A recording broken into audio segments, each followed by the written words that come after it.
Do you remember who you are? Do you know who you are? May sound like an odd question, right? And yet so many women I know, when asked that question and asked to really take time to answer it, they begin to realize they don't know how to speak it. They don't know how to articulate it. They don't know how to express it. And maybe they've even lost track of who they are, all right?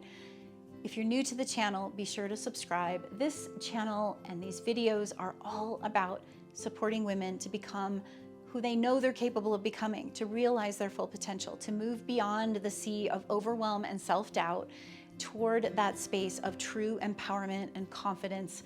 And the way we begin that is through remembering who we are. So be sure to subscribe, click like, share this with others, and let me know in the comments what you think, because I love engaging with others and knowing what you're thinking about, what questions you have, and what kinds of things you'd love for me to talk about. All right, remembering who you are.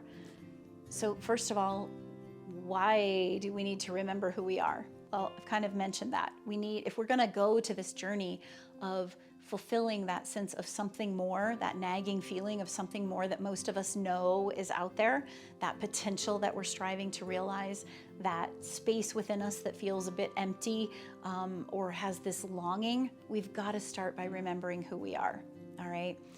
That is not as easy as it sounds, all right? So first and foremost, how do we remember? The first thing is we have to have commitment. Now, a funny thing a dear friend of mine shared with me, I was sharing with him this quote that I had heard from John Assaraf about how when we are interested in something, we do what's convenient. But when we're committed to something, we do whatever it takes. And he said to me, yeah, it's like bacon and eggs. And I was like, what? He said, well, the chicken is interested, they're involved, they're interested, they've given the egg. But the pig for the bacon, they're committed.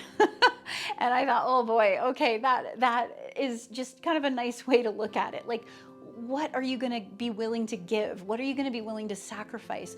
What are you willing to give up, to let go of, to actually take this journey toward remembering who you are, okay? Because if we're really gonna remember, and we have forgotten, many of us, because we've gotten so involved in our jobs, our family life, the societal shoulds, as I like to call it, where we've been living our lives for others and we've lost sight of who we are. We've got to start letting go of things. We've got to be committed to letting go and actually doing what it takes. And that often requires a certain amount of deep dives, self-exploration, moving into spaces that are uncomfortable, recognizing our dams and barriers, our dragons, as I like to call them. Now, that's the next piece of how to remember. First, we have to have commitment, but then we also have to notice the dragons. We have to go to the shadows. We have to look at the depths of our being and say, what are the things that keep me stuck? What do I keep doing? The patterns, the habits, the things that keep getting in my way of realizing and acknowledging the fullness of who I am, right? Another piece is returning to our roots. Sometimes understanding our roots, we don't want to live in the past, okay? One of the things that makes coaching and mentoring very different than therapy is that therapy is often centered on your story, just talking about the story. And sometimes that can keep you, and there are different types of therapy that are phenomenal. I'm not knocking therapy, but I think a lot of traditional therapy can keep us stuck in our stories instead of really open to the future. Coaching and mentoring are more about looking toward the future and what do you want to create with that. But we do let the past inform us, which might be the past of what's happened to us in this life, but we also might look at our roots, our ancestry. Okay, the remembering of who we are has a lot to do with gathering up the parts of ourselves that we've forgotten. I know when I started to really think about my own Celtic ancestry and the ways in which Celts had been treated in the past, the survival mode that Irish people had in coming to this country, originally to the US, I started to think about the ways in which some of that might be living in my DNA and how I might need to overcome some of that or move beyond it in order to really remember who I am. Because I'm not the people that immigrated to this country. I'm not I'm not all of those things. We could also argue that we are all of those things, right? We have a history, but if we're going to look at how we can show up and remember who we are in this lifetime based on our experiences and our history, we can look a little bit at the roots and maybe the ancestry of where we've come from. And that's going to help us to remember who we are. Those roots might also include the various gifts and experiences and dreams and longings and passions we had as a child. That's part of what I'm talking about when I'm talking about kind of gathering up those roots or those structures or the bones of who we are, right? Another piece to remember who you are is listen. All right? So often we try to find ourselves outside of ourselves. We try to see ourselves through the eyes of others. Now, others and life itself is an amazing reflection for us of how we're showing up. It might not be a reflection of the truth of who we are, but it's certainly a reflection of how we're showing up. So if someone's treating us poorly, or if something frustrates or triggers us, we can ask ourselves, okay, what's going on in me that is trying to show me that I can then potentially change? Because when we're truly aligned with our authentic, empowered self, a lot of times, we're still going to get triggered, but we're going to be able to move through things a lot faster. Life is going to flow a lot better for us, and we're not going to feel so stuck. So one of the things we have to do is listen. One, by just noticing, paying attention to the messages being communicated to us through various things happening in our lives. But then we also need to get quiet. We might go to a special spot in nature where we love to go and just sit and listen. We can listen to nature itself and then turn the listening into ourselves. Turn the listening toward the inner wisdom, the inner longings, the inner guidance, and be willing to actually listen to it. A lot of times we don't want to listen because listening might mean we need to change our lives. And remember, number one was about being committed. When we listen and we hear something that requires us to make some shifts in our lives, it can be scary, all right? And yet it's so important to remember who we truly are. Another piece for remembering is to pay attention to polarities, all right? We have multiple sides of ourselves. There's the light and the shadow, right? The feminine and the masculine. There's the inner and the outer of our experience. When we can pay attention to those pieces and how they interact with one another, we begin to remember more of who we are. We start to see ourselves and what extremes we might go to, the ways in which we go to extremes. Those are powerful, powerful ways for us to remember who we are, okay? Dialoguing with ourselves, all right?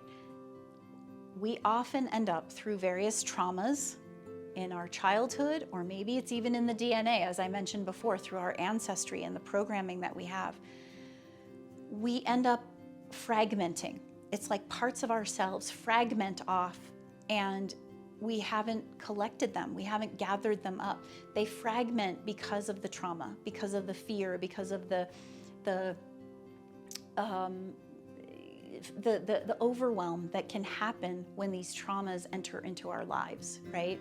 We end up maybe not liking parts of ourselves because we were told that part is unacceptable. Maybe the part of us that speaks up and has a voice, or the part of us that acts funny or laughs loud.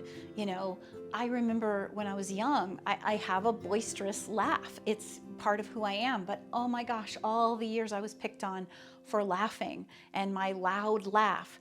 And so for a long time, I felt like it wasn't okay for me to laugh, which also meant I struggled to have joy. I struggled to have fun. And I had to shift that. I had to remember that I love fun, that I love to laugh, that I want joy, and I don't care what anybody thinks of my laugh, right? We have to start going back to those roots and see the parts of ourselves that we've pushed away because of the opinions of others, all right? And finally, another tool to remembering who we are is loving ourselves. I've got another video about self-love that I've shared on my channel, and you can take a look at that. But we really need to love all of the wondrous parts and aspects of our being, warts and all, victories and all. Celebrate all of it.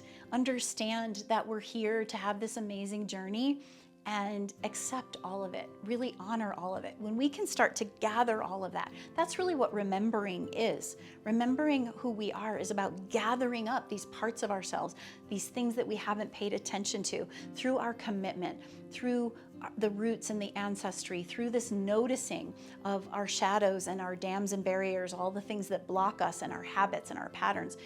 It's that process of gathering, understanding how we show up, gathering those aspects of our being that helps us to remember and celebrate who we are. And when we can remember and celebrate who we are, we also begin then to reconnect to what we really value, what we really care about, what really matters to us, which is also often associated with being able to connect with our purpose.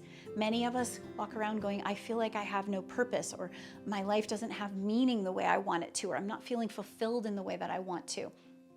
When we remember who we are, then our sense of purpose and values and care and meaning, all of that starts to show and reveal itself. You can learn more on my website at kimmariecoaching.com. I talk about these stages of remembering, reconnecting, re-envisioning in order to move toward that sense of fulfillment, to really reinvent and rebirth ourselves into that space we want to be. And I hope this has helped. Remember to subscribe if you haven't already, and pay attention to the next videos that come. They're all interrelated. This is very holistic, this approach, looking at different aspects of how we can continue to feel more empowered and stronger within ourselves. Share in the comments, what do you notice as I tell you about these different pieces of remembering? Is there something that feels, awkward or difficult? Is there something that maybe I said that triggered a memory in you, like, oh my gosh, I forgot about that aspect of my childhood or my early years or my ancestry? Share it in the comments. I'd love to hear. Let's remember ourselves together so that we can truly become empowered.